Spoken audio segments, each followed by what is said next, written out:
नमस्कार, मैं रुचि देव। चलिए सुनते हैं आज की ये कहानी। एक 10 साल का बच्चा और उसके पापा रोज वॉक करते हुए पहाड़ी के आसपास चले जाते थे। एक दिन बेटे ने अपने पापा से कहा कि पापा क्यों ना आज हम एक रेस करें, देखते हैं कौन पहले हिल टॉप पर पहुंचता है। पापा एकदम तैयार हो गए, दोनों ने दौड़ना शुरू किया। थोड़ी देर में ही अचानक पापा रुके तो बेटे ने कहा, अरे पापा आपने तो इतने जल्दी हार मान ली। तो पापा ने कहा कि नहीं बेटा, मेरे शूज के अंदर छोटे छोटे पत्थर घुस गए हैं और मैं उन्हें निकालने के लिए ही रुका हूं। तो बेटे ने कहा कि अरे पत्थर तो मेरे शूज के अंदर भी है, लेकिन अगर मैं रुका तो मैं रेस हार जाऊंगा।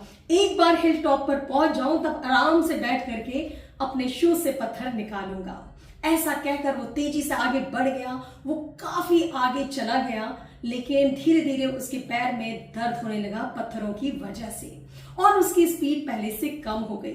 थोड़ी देर बाद धीरे धीरे पापा भी उसके करीब पहुंचने लगे तो उन्होंने जोर से चिल्लाते हुए कहा कि बेटा रुको, पहले अपने जूते के पत्थर निकालो और फिर आगे बढ़ना। तो बेटे ने कहा, अरे पापा अब तो समय ही नहीं है। थोड़ी देर बाद पापा उससे आगे निकल गए। अब जूते में पत्थरों के कारण उसके पैरों में चुभन होने लगी और वो लड़खड़ाने लगा। अचानक से वो रुक गया और जोर जोर से चिल्लाने लगा कि पापा मेरे पैरों में बहुत दर्द हो रहा है, मैं वॉक भी नहीं कर सकता। पापा ने पीछे मुड़ के देखा और तेजी से उसकी तरफ आए। उन्होंने जल्दी से उसके शूज निकाले, उसमें से पत्थर निकाले और देखा उन्होंने कि उसके पैरों से खून भी बह रहा है। उसे तुरंत ही घर लेकर के गए, उसकी मरहम पट्टी की। थोड़ी देर बाद जब बच्चे को थोड़ा आराम हुआ तो उन्होंने अपने बेटे से कहा कि बेटा मैंने तुम्हें कितनी बार कहा था कि रुको, पहले अपने शूज से पत्थर निकालो, पर तुमने तो मेरी बात सुनी ही नहीं।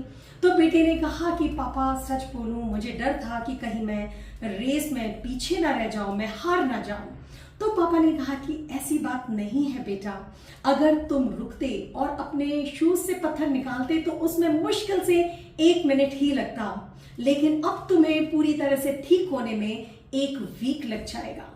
तो बेटा हमेशा याद रखो, लाइफ में कोई भी प्रॉब्लम आए सबसे पहले उसे सॉल्व करो। ये मत सोचो कि उसमें टाइम निकल जाएगा या वक्त बर्बाद होगा, क्योंकि धीरे धीरे वही प्रॉब्लम इतनी बड़ी हो जाएगी कि वो तुम्हारा पहले से ज्यादा नुकसान करेगी। तो दोस्तों कभी भी अपनी लाइफ में कोई भी प्रॉब्लम को कभी भी टालिए मत। तो चलिए दोस्तों, हम फिर सुनते हैं एक नई कहानी अगले सोमवार शाम 5 बजे मेरे चैनल ब्लूम विद रुचि देव पर।